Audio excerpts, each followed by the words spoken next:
Welcome back दोस्तों। आज मैं आपके सामने रिसेंटली थिएटर में रिलीज हुई एक रोमांटिक तमिल मूवी को लेकर आया हूँ, वही जिसका नाम है लवर, जो काफी सारे लोगों ने रिक्वेस्ट किया। अब मूवी के बारे में बात करें तो मूवी बहुत ही अच्छी है, मतलब इट्स टोटली नेचुरल। और स्पेशली मणिकंदन और श्री गौरी ने जो काम किया वो सच में काबिले तारीफ है। अपने कैरेक्टर्स को बहुत ही खूबी से निभाया है, बहुत ही नेचुरल एक्टिंग दिखती है। और सच में इस मूवी की कहानी हर एक कपल के ऊपर रिलेट करती है, जिस किसी ने भी प्यार व्यार किया होगा। एक्चुअली रियल लाइफ में भी कुछ लोग स्कूल डेज से या तो फिर कॉलेज डेज से अपनी लव जर्नी स्टार्ट करते हैं, लेकिन एक समय आने के बाद इन दोनों के बीच झगड़े स्टार्ट होते हैं। वो छोटे मोटे झगड़े बढ़ने लगते हैं। रिलेशनशिप के स्टार्टिंग डेज में तो बहुत ही अच्छा चलता है, तुम मेरी जान हो, जिगर हो, गुर्दा हो, लेकिन कुछ सालों बाद एक दूसरे की जान निकालने लगते हैं। रिलेशनशिप में या तो लड़की पॉजिटिव होती है या तो फिर लड़का, और जब ये पॉजिटिवनेस हद से ज्यादा गुजर जाता है तो उस रिलेशनशिप के कोई भी मायने नहीं होते, एक दूसरे के ऊपर इंटरेस्ट चला जाता है। यही सारी चीजें डायरेक्टर भाई साहब ने बहुत ही खूबी से इस मूवी में दिखाया गया है। तो चलिए बिना टाइम इसके लेट्स स्टार्ट। उससे पहले उठा दो प्यार, फॉलो इंस्टाग्राम। कहानी की शुरुआत में ही मूवी की हीरोइन दिव्या को दिखाया जाता है, जो अपने फ्रेंड्स के साथ मिलकर बीच पर आकर थोड़ा बहुत चिल वगैरह करती रहती है। इसी दरमियान में ये लोग ट्रूथ एंड डेयर का गेम खेलने लगते हैं। जब दिव्या की बारी आती है तो दिव्या के सामने ये सवाल होता है कि तुमने अपने पहले प्यार को कहाँ पर मिली, कब देखा अपने पहले प्यार को। तो दिव्या वो स्टोरी अपने दोस्तों को सुनाने लगती है। जब हमारे कॉलेज में सेकेंड ईयर का कल्चर प्रोग्राम चल रहा था, पहली बार मैंने उसको देखा। उसका नाम है अरुण। उस दिन अरुण स्टेज पर आकर जबरदस्त तरीके से मिमिक्री किया। सारे कॉलेज स्टूडेंट्स इसकी मिमिक्री पर फिदा हो गए। वो तो उस दिन का स्टार बन गया। प्रोग्राम खत्म होने के बाद मैं और मेरे फ्रेंड्स अरुण के पास जाकर उसको कंग्रेचुलेशंस बोलने लगे, बहुत अप्रिशिएट करने लगे। और उसी वक्त अरुण ने भी मुझे पहली बार देखा और मुझे बस देखता ही रह गया। मैं जानती थी कि अरुण मुझे देख रहा है, लेकिन मुझे बहुत अच्छा लगा।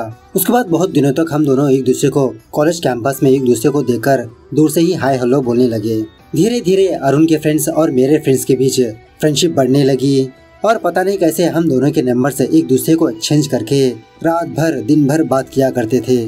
और मुझे पता भी नहीं चला कि कब मैं अरुण से प्यार करने लगी। जब मेरा 21st बर्थडे आया था तो अरुण ने मेरे लिए एक गिफ्ट बॉक्स को पैक करके भेजा। उसमें 21 गिफ्ट्स थे और इसी में एक छोटा सा ग्रीटिंग कार्ड भी था, और इसमें ये लिखा था हैप्पी बर्थडे मेरी वाइफ। वो पढ़ने के बाद तो मैं और फिदा हो गई। अब हमारे रिलेशनशिप को 6 साल हुए हैं। इस तरह से जब दिव्या बोल रही होती है उसी वक्त अरुण दिव्या को कॉल करने लगता है। दिव्या अरुण का फोन पिक नहीं करती, लेकिन फिर भी अरुण दिव्या को बार बार कॉल करने लगता है। तो फाइनली दिव्या अरुण का फोन पिक करती है। अरुण पूछने लगता है कि तुम कहाँ पर हो। दिव्या झूठ कहने लगती है कि मैं अपने फ्रेंड के घर पर आई हूँ, इसके घर में कुछ फंक्शन है इसीलिए। एक्चुअली दिव्या के कोलिग का आज लास्ट डे होता है उसके ऑफिस में, इसलिए उस बंदे ने एक छोटी सी पार्टी रखी होती है। अब यहाँ के मोमेंट्स को दिव्या की फ्रेंड ने एज ए स्टोरी की तरह पोस्ट किया होता है अपने व्हाट्सएप पर। तो वही देखकर अरुण दिव्या को कॉल करता है। दिव्या का झूठ पकड़ा जाता है। दिव्या समझाने लगती है कि देखो अरुण, आज उसका लास्ट डे है, इसीलिए मैं यहाँ पर आई हूँ, मैं घर आने के बाद बात करती हूँ प्लीज। लेकिन अरुण बहुत ही पॉजिटिव टाइप होता है, दिव्या को बहुत डांटने लगता है, फटाफट से वहाँ से आने के लिए कहता है, वरना ये दिव्या के पास आकर हंगामा खड़ा करेगा। तो बहुत बहस होने के बाद फाइनली दिव्या अरुण का फोन काट देती है। तो गुस्से में आकर अरुण फटाफट से अपनी गाड़ी लेकर दिव्या के पास जाने लगता है उस बीच पर, लेकिन रास्ते में अरुण की गाड़ी का टायर पंचर हो जाता है। उसके बाद क्या था, अरुण अपने बेस्ट फ्रेंड एक बंदे को कॉल करके यहाँ पर बुलाता है। इसकी गाड़ी लेकर ये दोनों दिव्या के पास जाने लगते हैं। तो सारी बात जानने के बाद अरुण का फ्रेंड अरुण को समझाने लगता है, अरे यार जल्दबाजी में ऐसे डिसीजंस मत लो, वहाँ पर जाकर तुम हंगामा मत करना, दिव्या बहुत हर्ट होगी। पहले एक काम करते हैं, तुम पीछे लो, हल्के से दारू पीकर दिव्या के पास जाकर इस मामले को बहुत ही कूल से सुलझा दो। इस तरह से अरुण को किसी भी तरह से समझा बुझाकर वो दारू की दुकान के पास आकर ये दोनों हल्के से दारू पीने लगते हैं। अरुण अपने फ्रेंड से कहने लगता है कि आजकल दिव्या बहुत बदल गई है, कॉलेज डेज में वो हर बात मुझसे शेयर किया करती थी, अब देखो वो मुझसे काफी सारी बातें छुपा रही है। खैर थोड़ी देर के बाद जब दिव्या वापस अपने घर पर आती है तो अरुण दिव्या के अपार्टमेंट के पास जाकर उसको बाहर बुलाता है बात करने के लिए। और एक्चुअली यहाँ पर अरुण को पसंद नहीं होता कि दिव्या अपने कोलिग्स के साथ टाइम स्पेंड करे। तो इसी बात को लेकर दोबारा इन दोनों के बीच बहुत झगड़ा होने लगता है। दिव्या अरुण को ब्रेकअप कहकर वहाँ से जाने लगती है। गुस्से में आकर अरुण बगल वाली गाड़ी को अपने हाथ से मारने पर वो गाड़ी का शीशा टूट जाता है और अरुण अपने हाथ पर खून देकर वो वही के वही बेहोश गिर जाता है। उसके बाद क्या था, दिव्या फटाफट से अरुण को हॉस्पिटल पहुंच जाती है। हॉस्पिटल में अरुण का फ्रेंड भी आता है, इसको डांटने लगता है, अरे मैंने तुमसे कहा था ना कि इस मामले को हल्के से सुलझा दो, तुम सुधरोगे नहीं। उसके बाद जब अरुण और दिव्या कैब के जरिए से वापस अपने घर पर जा रहे होते हैं तो अरुण दिव्या को बहुत सॉरी बोलने लगता है कि अगली बार मैं तुम पर गुस्सा नहीं करूँगा, प्लीज मुझे माफ कर दो। लेकिन दिव्या तुम्हारी भी तो गलती है, तुमने मुझसे वो बात क्यों छुपाई। दिव्या कहने लगती है अगर मैं तुमको बता दी क्या तुम मुझे जाने देते। यहीं पर हमको ये बात पता चलती है कि अरुण और दिव्या का रिलेशनशिप इतना स्ट्रॉन्ग नहीं है, मतलब हमेशा इन दोनों के बीच झगड़े चलते रहते हैं। उसके बाद जब अरुण वापस अपने घर पर आता है तो इसकी माँ इसकी हालत को देखकर इसको बहुत डांटने लगती है कि तुम्हारे हाथ को क्या हुआ। अब अरुण पहले से ही गुस्से में होता है और उसी तरह अरुण और उसके फादर के बीच कुछ जमती नहीं होती। यहाँ पर इन दोनों का रिलेशनशिप मुझे कुछ ढंग से समझ में नहीं आया। मूवी के दरमियान ये बात पता चलती है कि अरुण के फादर ने दूसरी औरत से शादी कर ली, इसलिए अरुण और उसकी माँ अपने फादर से बहुत नफरत करते हैं। खैर दूसरे दिन अरुण अपनी माँ को उसके बैंक के पास ड्रॉप करने लगता है क्योंकि अरुण की माँ एक बैंक में काम करती है और इसी से अरुण का गुजारा चलते रहता है। अरुण की माँ समझाने लगती है कि देखो बेटा, तुम जल्द से जल्द अपनी लाइफ में सेटल हो जाओ, पता नहीं मैं और कितने दिन काम करूंगी, मुझे बस हमेशा तुम्हारी ही फिक्र लगी रहती है। एक्चुअली अरुण पास्ट में एक बिजनेस को रखा था लेकिन वो फ्लॉप हो गया और दोबारा अरुण एक कैफे रखने का सोच रहा होता है। अरुण का एक इन्वेस्टर फ्रेंड होता है, हमेशा उसके पास जाकर उसे बात करते रहता है, इसके साथ दारू पीता है, गांजा फूकता है। खैर इसी रात अरुण और दिव्या डिनर पर जाने का प्लान करते हैं। रेस्टोरेंट पर आने के बाद अरुण ने ऑलरेडी दिव्या के लिए एक डिश बनाकर लाया होता है जो दिव्या को बहुत पसंद होता है। जब कभी भी इन दोनों के बीच झगड़ा होता है तो अरुण फटाफट से इस डिश को बनाकर दिव्या को लाकर देता है, इसका गुस्सा ठंडा करने के लिए। बातों ही बातों में अरुण दोबारा दिव्या को सॉरी बोलने लगता है कि कल मैंने जो किया वो सच में बहुत ही गलत था, लेकिन गलती तुम्हारी भी है ना। दिव्या कहने लगती है प्लीज अरुण उस दिन के बारे में मुझसे बात मत करो, जब मैं सोचती हूँ तो मुझे बहुत गुस्सा आता है, तुम्हारी इन्हीं हरकतों से मैं बहुत तंग आ चुकी हूँ। लेकिन अरुण दोबारा दिव्या को बार बार सॉरी बोलने पर दिव्या मान जाती है, मुस्कुराती है।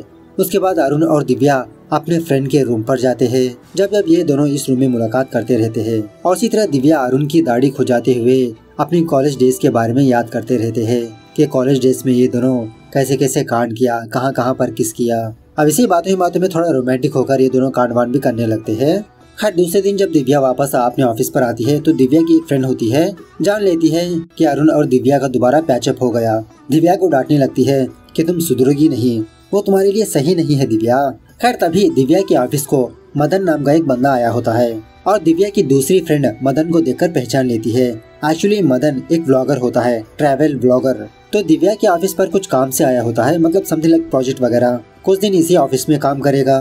तो यहाँ पर मदन की एक सेपरेट टीम होती है। इस टीम में दिव्या, उसके दो दोस्त होते हैं। पहले दिन एक दूसरे का इंट्रोडक्शन वगैरह होने लगता है। उसके बाद जब ये सारे लोग मिलकर लंच कर रहे होते हैं तो दिव्या के दो फ्रेंड्स मदन को एक हल्के से पार्टी पर बुलाते हैं क्योंकि आज मदन का पहला दिन है। एक यूट्यूबर इनके ऑफिस पर आया तो पार्टी तो बनती ही है। पहले तो मदन मना करने लगता है कि मैं पार्टी टाइप बंदा नहीं हूँ। तो सारे लोग मिलकर फोर्स करने पर फाइनली रात में ये सारे लोग मिलकर एक रेस्टोरेंट पर जाकर हल्के से चिल करने लगते हैं। खैर एक शाम अरुण, दिव्या और उनके कुछ फ्रेंड्स अपने फ्रेंड की शादी पर अटेंड होने के लिए जाते हैं। इसी दरमियान में अरुण का एक फ्रेंड प्रवीण नाम के एक बंदे के बारे में जिक्र करने लगता है। एक्चुअली कॉलेज डेज में प्रवीण नाम का वो बंदा हमेशा दिव्या के साथ चिपका रहता था। जब भी अरुण प्रवीण को देखता उसे बहुत गुस्सा आते रहता है, लेकिन दिव्या की वजह से वो चुप रहता था। शादी में एंटर होते ही प्रवीण दिव्या को हक करने लगता है। ये देखकर अरुण की जीत जल जाती है, फटाफट से बहुत सारी दारू पीने लगता है। तभी कुछ फ्रेंड्स अरुण को देखकर इसको अपने पास बुलाते हैं। एक बंदा अरुण के बारे में पूछने लगता है कि तुम तो वो बीपीओ जॉब कर रहे थे ना, क्या हुआ? अरुण कहने लगता है नहीं, मैंने उसको कब का छोड़ दिया और अब मैं एक कैफे स्टार्ट करने का सोच रहा हूँ। इसके लिए इन्वेस्टर्स ढूंढ रहा हूँ। अगर सब कुछ सही चला तो इस साल में ही मैं कैफे को स्टार्ट करने का सोच रहा हूँ। लेकिन यहाँ पर बात यह है कि अरुण के काफी सारे फ्रेंड्स ऑलरेडी सेटल हो चुके होते हैं। कोई बिजनेस कर रहा होता है, कोई जॉब कर रहा होता है। इन लोगों के सामने अरुण थोड़ा एम्बैरेस फील होने लगता है। इनडायरेक्टली वो लोग अरुण को नीचा दिखाने लगते हैं, इसकी टांग खींचने लगते हैं। उसके बाद दिव्या अरुण को अपने पास बुलाने पर अरुण दिव्या के पास जाता है और वहाँ पर ऑलरेडी प्रवीण और कुछ बंदे भी होते हैं। अरुण के बारे में पूछने लगते हैं। अरुण दोबारा वही जवाब देने लगता है कि मैं कैफे को स्टार्ट करने का सोच रहा हूँ। यह सुनने के बाद प्रवीण ऐसे जताने लगता है कि इसके कैफे पर इन्वेस्ट करेगा। मैं कुछ लोगों को जानता हूँ, वो तुम्हारी मदद करेंगे। और उसी तरह अरुण एक ग्राफिक डिजाइनर भी होता है। यह सुनने के बाद प्रवीण दोबारा यही कहने लगता है कि मेरे फ्रेंड की ही एक कंपनी है, चाहे तो मैं उस कंपनी में तुमको जॉब दिलवा सकता हूँ। तो प्रवीण की बातें सुनने के बाद अरुण को बहुत गुस्सा आता है, उस पर हमला करने की कोशिश करने लगता है। अब पहले से अरुण ने दारू पी रखी होती है। अब इस माहौल को देखकर दिव्या बहुत ही एम्बैरेस होकर फटाफट से वहाँ से जाने लगती है। बाहर आने के बाद दोबारा इन दोनों के बीच बहुत झगड़ा होने लगता है। अरुण यही कहने लगता है कि वो तो मेरी बेइज्जती कर रहा था, क्या मैं उसका भी डिफेंस ना करूं? तो दिव्या को ये बात पसंद नहीं आती, तो रोते हुए ऑटो पकड़कर वो वहाँ से जाने लगती है। इस घटना के कुछ दिनों बाद इन दोनों के बीच कुछ भी बात ही नहीं होती। अरुण कॉल्स करते रहता है, लेकिन दिव्या अरुण के फोन का रिप्लाई ही नहीं देती, न ही मैसेजेस का। ये दोनों बहुत डिस्टर्ब रहते हैं। अरुण दोबारा दिव्या को सॉरी मैसेजेस लिखता है। खराब इसी दरमियान में अरुण जॉब की तलाश करने लगता है। अरुण ऑलरेडी ग्राफिक डिजाइनर होता है, तो कुछ ही हफ्तों में अरुण को एक कंपनी में जॉब मिल जाती है एज ए ग्राफिक डिजाइनर की तरह। अरुण यही बात दिव्या को मैसेज करता है कि I got a job in this company. तो उसी रात अरुण और दिव्या की मुलाकात होती है। जब ये दोनों एक दूसरे को देखते हैं तो पता नहीं इन दोनों का गुस्सा कहाँ पर चले जाता है। ये दोनों टाइटली हक करने लगते हैं, एक दूसरे को बहुत मिस करने लगते हैं। वहीं बीच के पास अरुण दिव्या की गोदी में अपना सर रखकर दिव्या से बातें करने लगता है। इसी बातों में अरुण शादी की बात करने लगता है। एक्चुअली अरुण की माँ को ऑलरेडी दिव्या के बारे में पता होता है, लेकिन दिव्या ने अपने घर में अरुण के बारे में नहीं बताया होता। अरुण दिव्या से यही कहने लगता है कि अब मुझे तो जॉब आ गई, तुम अपने घर में मेरे बारे में बता दो ना, हम दोनों फटाफट से शादी कर लेंगे। दिव्या अरुण से कहने लगती है कि देखो अरुण, मैं अभी शादी के लिए रेडी नहीं हूँ। मैं हम दोनों की फ्यूचर के बारे में सोचकर बहुत डिसअपॉइंट हूँ। पता नहीं शादी होने के बाद तुम्हारा बिहेवियर कैसा होगा। मुझे और थोड़ा टाइम चाहिए शादी के बारे में सोचने के लिए, प्लीज। खैर दूसरे दिन दिव्या अपने फ्रेंड से मुलाकात करके अरुण की बात करने लगती है कि अरुण मुझसे शादी करना चाहता है, उसने दारू नहीं पी, उसको जॉब भी आ गई। दिव्या की फ्रेंड पूछने लगती है, क्या बस इस एक रीजन से तुम उससे शादी कर लोगी? शादी का डिसीजन लेना इतना आसान नहीं है दिव्या, पहले तुम दोनों का रिलेशनशिप हेल्थी है नहीं ये सोचो। तो दिव्या और कंफ्यूज हो जाती है। खैर एक रात अरुण दिव्या को अपने घर पर लाता है अपनी माँ से मिलवाने के लिए। ऑलरेडी इसकी माँ दिव्या से मिली होती है जब जब दिव्या इसके घर पर आती रहती है, और अरुण की माँ यही चाहती है कि दिव्या फटाफट से अरुण से शादी कर ले। दिव्या अपने घर पर अरुण के बारे में बताए, लेकिन दिव्या अरुण की माँ को कुछ भी जवाब नहीं दे पाती। उसी वक्त अरुण का फादर बहुत दारू पीकर घर पर आता है, अरुण की माँ के ऊपर हाथ भी उठाता है। इस तरह से यहाँ पर थोड़ा हंगामा होने लगता है। इन सारी चीज को देखकर दिव्या और शॉक में रह जाती है कि मैं अरुण से शादी करके इस घर में आऊँ, कैसा होगा मेरा फ्यूचर। खैर दूसरे दिन संडे होने की वजह से मदन अपने कोलिग्स को अपने घर पर इनवाइट करता है, तो दिव्या भी मदन के घर पर आती है। बातों में दिव्या मदन से उसकी गर्लफ्रेंड के बारे में पूछने लगती है। एक्चुअली मदन की गर्लफ्रेंड थी, लेकिन इसको छोड़कर चली गई। दिव्या पूछने लगती है कि आप दोनों का ब्रेकअप क्यों हुआ। जब मदन इसका आंसर बताने ही वाला होता है, तभी अरुण दिव्या को कॉल करता है, बहुत लव यू बोलकर आज शाम मिलने के लिए कहता है। दिव्या भी ओके कह देती है, और सीधे दिव्या अरुण को ये नहीं बताती कि ये फिलहाल कहाँ पर है। उसके बाद मदन और उसके फ्रेंड से थोड़ा बहुत चिल वगैरह करने लगते हैं। दूसरी तरफ अरुण दिव्या की फ्रेंड का स्टेटस देखते रहता है इंस्टाग्राम में, तो मदन ने दिव्या की फ्रेंड को टैग किया होता है, तो मदन की प्रोफाइल चेक कर उसको फॉलो करने लगता है। खैर उसके बाद अरुण उस इन्वेस्टर फ्रेंड के पास जाता है जो अरुण के कैफे पर इन्वेस्ट करने वाला है। बहुत ही रईस बंदा होता है, रिसेंटली इसने एक आलिशान गाड़ी ली रखी होती है, तो वो बंदा अपने दोस्तों को हल्के से पार्टी शार्टी देने लगता है। अपनी आलिशान गाड़ी में थोड़ा बहुत राउंड वगैरह मारते रहता है, और इसी में अरुण से कहने लगता है कि अरुण तुम स्पॉट को ढूंढ लो, मैं इन्वेस्ट करने के लिए रेडी हूँ। तो दूसरे दिन से अरुण इसी काम पर लगा रहता है, अच्छी सी प्लेस ढूंढने लगता है, फर्नीचर्स को ढूंढने लगता है, और एक्चुअली अरुण अपने ऑफिस में बैठकर भी यही काम करते रहता है। क्लाइंट्स का काम नहीं कर रहा होता, जिसकी वजह से क्लाइंट्स का काम डिले होते रहता है। तो फाइनली अरुण की ये हरकतें देखकर मैनेजर इसको जॉब से निकाल देता है। मेल देखकर अरुण सोचने लगता है चलो अच्छा ही हुआ, वैसे भी तो मैं बिजनेस स्टार्ट करने वाला हूँ, जॉब की क्या जरूरत। लेकिन अरुण ये बात पहले दिव्या को नहीं बताता, अपने फ्रेंड को कॉल करके बताने लगता है कि मेरी जॉब चली गई।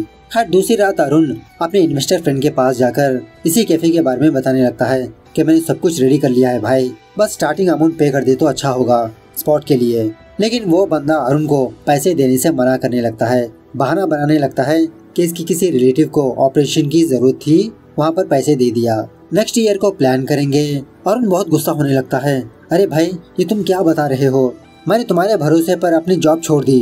वो बंदा कहने लगता है मैंने तुमसे कहा था जॉब छोड़ने के लिए, इस तरह से इन दोनों के बीच बहुत झगड़ा होने लगता है। दूसरी तरफ दिव्या अपने दोस्तों के साथ थोड़ा बहुत चिल वगैरह करती रहती है। उसी वक्त अरुण बहुत दारू पीकर दिव्या को कॉल करके कहने लगता है, अरे दिव्या, किसी पर भी भरोसा नहीं करना चाहिए, सारे लोगों ने मुझे धोखा दे दिया, मैं अभी के अभी तुमसे मिलना चाहता हूँ दिव्या, प्लीज। दिव्या अरुण को झूठ बताने लगती है, नहीं अरुण, अब मैं तुमसे नहीं मिल सकती, मैं थोड़ा दूसरे गाँव पर जा रही हूँ, मेरे पापा का चेकअप करवाना है, इसीलिए वापस आने के बाद मैं तुमसे मुलाकात करूंगी। और एक्चुअली यहाँ पर बात यह है कि दिव्या, मदन और कुछ कोलिग्स एक छोटे से ट्रिप पर जा रहे होते हैं। दिव्या सोच लेती है कि अगर ये बात अरुण को बताएगी तो अरुण इसको भेजेगा नहीं। ट्रिप पर आने के बाद भी ये खुश नहीं रहती। खैर वापस चेन्नई आने के बाद इन लोगों को ये बात पता चलती है कि मदन के इंस्टाग्राम में 500K प्लस फॉलोअर्स बढ़ चुके हैं, इसलिए मदन से पार्टी शार्टी मांगने लगते हैं।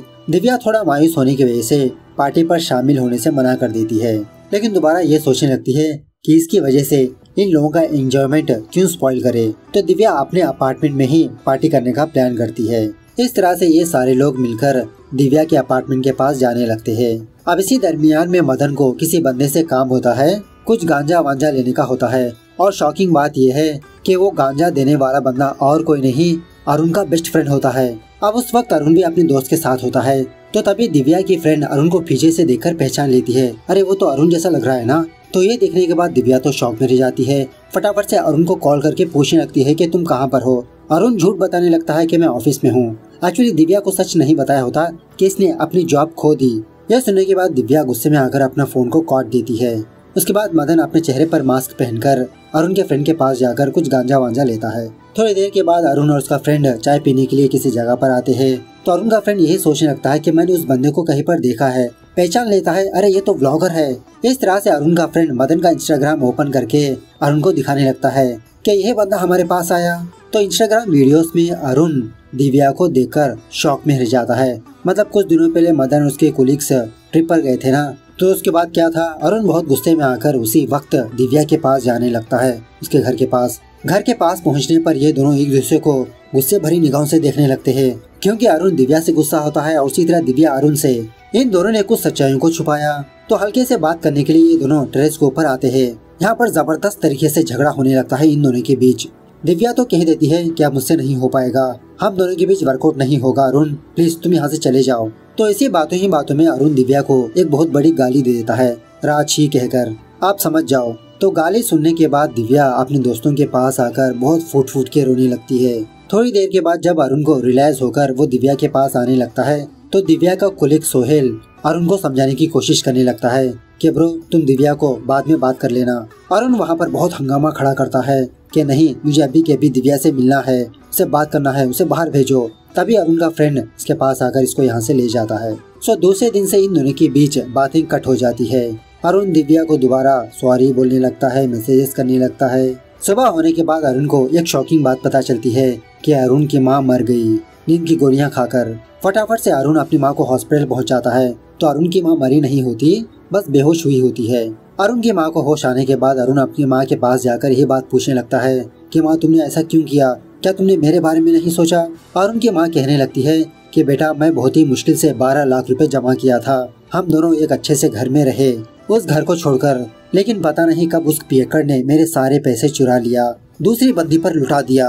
मुझे बस तुम्हारी फिक्र है बेटा, जब हम नए घर को खरीद लेंगे तो तुम, मैं, दिव्या उसी घर में हंसी खुशी जिंदगी गुजारेंगे। अब अरुण अपनी माँ को ये नहीं बताता कि इन दोनों का ब्रेकअप हो चुका है। सच में यहाँ पर बहुत ही इमोशनल सीन चलती है। इसके कुछ दिनों बाद अरुण अपनी माँ के बारे में दिव्या को मैसेज करता है कि इसकी माँ की तबीयत थोड़ा बिगड़ गई थी, समथिंग लाइक दैट। तो दूसरे दिन सुबह सवेरे दिव्या अरुण के घर पर आती है अरुण की माँ को देखने के लिए। वापस जाने के बाद अरुण दिव्या से यही मैसेज करने लगता है कि मेरी माँ हम दोनों के बारे में पूछ रही है कि कब हम दोनों शादी करेंगे। दिव्या यही मैसेज करने लगती है कि ये वर्कआउट नहीं होगा अरुण, तुम भी मूव ऑन कर लो, अपनी माँ को सच बता दो।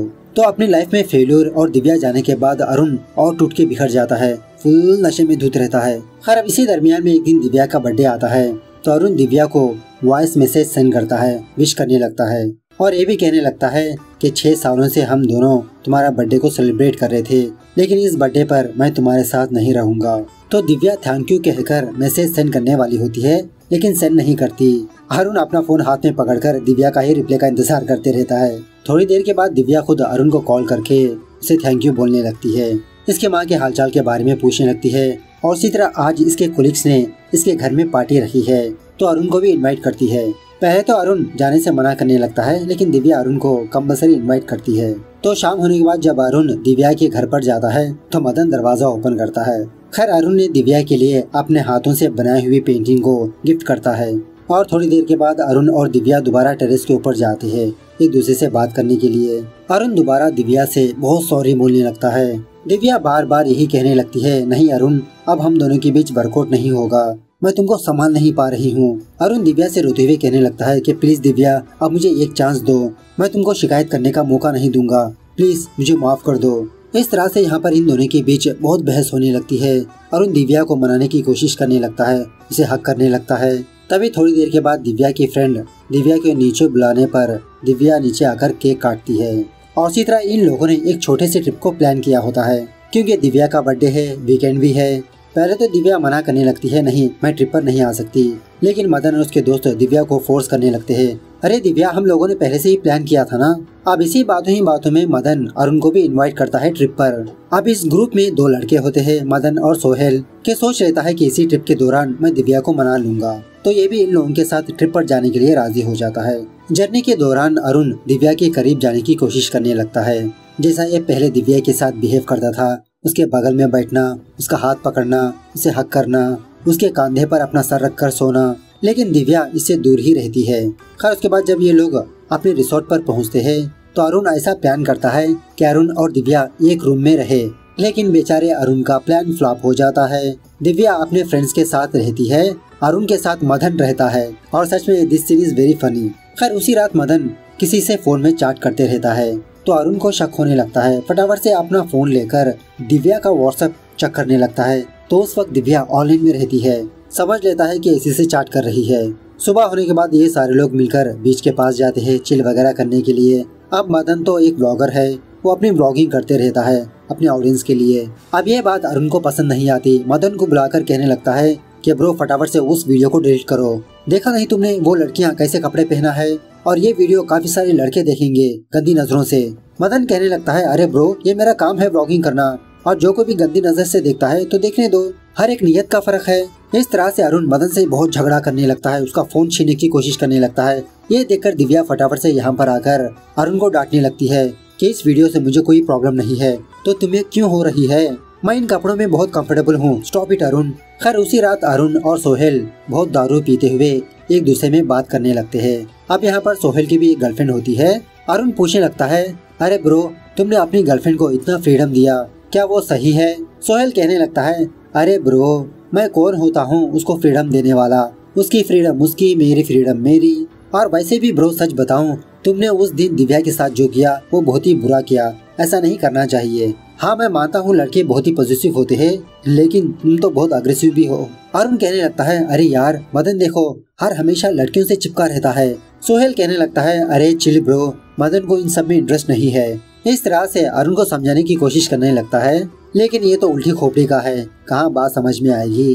खैर दूसरी शाम दिव्या और मदन एक दूसरे में बस ऐसे ही डांस वांस करते रहते हैं एक म्यूजिक पर। अब अरुण तो वहीं पर होता है तो समझ आ चुका होगा कि अरुण को कहाँ पर जली होगी। फुल दारू पीकर वो अपने फोन में एक मास गाना प्ले करते हुए डांस करने लगता है और बाकी लोगों को भी नचवाता है। इसी डांस के दौरान अरुण की माँ अरुण को कॉल करती है, लेकिन अरुण अपना फोन काट देता है।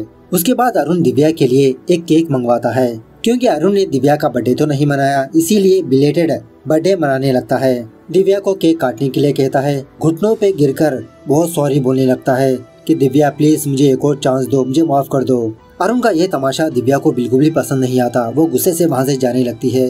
लेकिन अरुण दिव्या का रास्ता रोकते हुए इसे बहुत डांटने लगता है कि एक्चुअली रीजन क्या है जो तुम मुझे छोड़ना चाहती हो। दिव्या कुछ भी जवाब नहीं देती तो अरुण गुस्से में आकर समंदर में जाने लगता है आत्महत्या करने के लिए। मदन और सोहेल बहुत ही मुश्किल से अरुण को समंदर से बाहर निकालते हैं। जब अरुण को उसके रूम में लाते हैं तो अरुण कहने लगता है कि बाकी सारे लोग चले जाओ, मुझे अपनी वाइफ से बात करनी है। इस तरह से दोबारा दिव्या के सामने बहुत रोने लगता है, बहुत रिक्वेस्ट करने लगता है कि हम दोनों पहले की तरह हो जाएंगे, प्लीज दिव्या एक और चांस दो। अब इसी दरमियान में ये वॉमिटिंग करने लगता है। मदन और सोहेल अरुण की मदद करने लगते हैं। तभी अरुण की माँ अरुण को कॉल करती है।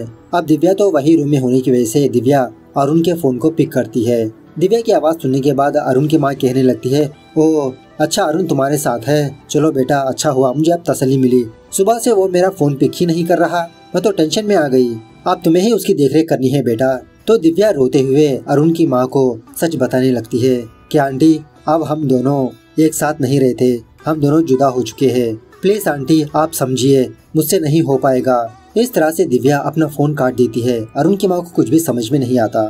थोड़ी देर के बाद दिव्या और मदन बस ऐसे ही बाहर टहलने लगते हैं। दिव्या मदन को सॉरी बोलने लगती है कि मेरी वजह से खामखा आप लोगों का एंजॉयमेंट स्पॉइल हो रहा है। तो इसी बातों में मदन अपने जीएफ के बारे में बताने लगता है कि एक्चुअली मदन भी ऐसे ही पॉजिटिव था। जब इसका ब्रेकअप हुआ उसके बाद इसकी हिम्मत नहीं हुई किसी लड़की से दोबारा प्यार करे। मदन नहीं चाहता कि इसकी वजह से दूसरों को तकलीफ हो। खैर दूसरे दिन ये सारे लोग मिलकर ट्रैकिंग पर जाने लगते हैं। अब ये बेवड़ा अरुण भी जाने लगता है। तो पहाड़ी के ऊपर आने के बाद अरुण दोबारा दिव्या के पास आकर से यही बात कहने लगता है कि दिव्या तुम्हारे बगैर मेरी जिंदगी जीरो है। मैं वो बात सुनकर ही संभाल नहीं पा रहा कि तुम मेरी लाइफ में नहीं हो। और उसी तरह मदन पर शक करने लगता है कि दिव्या और मदन का चक्कर चल रहा है, इसीलिए दिव्या अरुण को इग्नोर कर रही है। ये सुनने के बाद दिव्या अरुण को बहुत डांटने लगती है। शाम होने के बाद जब ये सारे लोग अपने रिसोर्ट पर आते हैं तो अरुण नजर नहीं आता। तो बाद में पता चलता है कि अरुण किसी बीच के पास बैठा है। तो दिव्या अरुण के पास जाती है। अरुण रोते हुए दिव्या से एक और चांस मांगने लगता है कि दिव्या प्लीज मुझे एक आखिरी चांस दो, मैं तुमको शिकायत करने का मौका नहीं दूंगा, मेरी सारी गलतियों को मैं सुधार लूंगा प्लीज। लेकिन दिव्या कहने लगती है नहीं अरुण मुझसे नहीं हो पाएगा, अब मुझे तुम पर इंटरेस्ट नहीं है। जब भी मैं तुमको देखती हूँ तो मुझे डर लगने लगता है। चलो एक काम करो, तुम अपनी माँ से कहो कि अपने फादर को एक और चांस दे। यह सुनने के बाद अरुण दिव्या से दूर जाने लगता है। कुछ दिनों बाद ये सारे लोग वापस चेन्नई पर आ जाते हैं और यहाँ आने के बाद अरुण मदन को बहुत सॉरी बोलने लगता है कि इसकी वजह से इनकी जर्नी स्पॉइल हो गई। सारे लोग जाने के बाद अब वहाँ पर अरुण और दिव्या होते हैं। दिव्या अरुण को देखकर इसको हक करने लगती है, लेकिन यहाँ पर अरुण दिव्या के बदले अपनी माँ को सेलेक्ट किया होता है। अरुण के अंदर कुछ भी रिएक्शन नहीं होता, वो दिव्या को हक नहीं करता, चुपचाप वहाँ से चले जाता है। उसके बाद सीन 2 साल के बाद शिफ्ट होता है, जहाँ पर दोबारा अरुण को दिखाया जाता है और फिलहाल अरुण ने अपनी ड्रीम को फुलफिल कर चुका होता है। इसने एक कैफे स्टार्ट किया और शॉकिंगली उसी कैफे में एक दिन दिव्या आती है और एक्चुअली अरुण दिव्या की स्मेल सुनकर ही पहचान लेता है कि यहाँ पर दिव्या आई है। थोड़ी देर के बाद अरुण और दिव्या एक दूसरे को देखते हैं। दिव्या जान जाती है कि ये कैफे अरुण का है। ये दोनों एक दूसरे के सामने आकर बस ऐसे ही हाय हेलो बोलने लगते हैं, अपनी लाइफ के बारे में डिस्कस करने लगते हैं और दोबारा एक दूसरे को बाय बोलकर अपना अपना रास्ता पकड़ लेते हैं। फाइनल सीन में डायरेक्टर भाई साहब एक छोटा सा कोटेशन दिखाते हैं, प्यार वो नहीं है जैसा हम लोग सोचते हैं, जैसा शुरू होता है जैसा खत्म होता है, प्यार एक जंग जैसा है, बैटल जैसी है। इस तरह से ये मूवी यहाँ पर दी एंड होती है। एक्चुअली यहाँ पर बात यह है कि अरुण अपने फादर को एक्सेप्ट नहीं करना चाहता और उसी तरह इसकी माँ भी, लेकिन दिव्या ने अरुण के सामने यही शर्त को रखा कि तुम अपनी माँ से कहो कि अपने फादर को एक्सेप्ट कर ले। तो ये सुनने के बाद अरुण दिव्या को एक और चांस नहीं मांगता। वापस चेन्नई आते समय भी वो दिव्या से ढंग से बात नहीं करता, उतना रिक्वेस्ट नहीं करता। प्यार करना बहुत ही आसान है लेकिन उसको निभाना बहुत ही मुश्किल का काम है। It's just like a war. तो दोस्तों क्या आपकी लव स्टोरी में कुछ ऐसी घटना पेश आई थी? कमेंट करके बताना जरूर। मिलते हैं अगली वीडियो में, तब तक take care, bye bye, see you soon.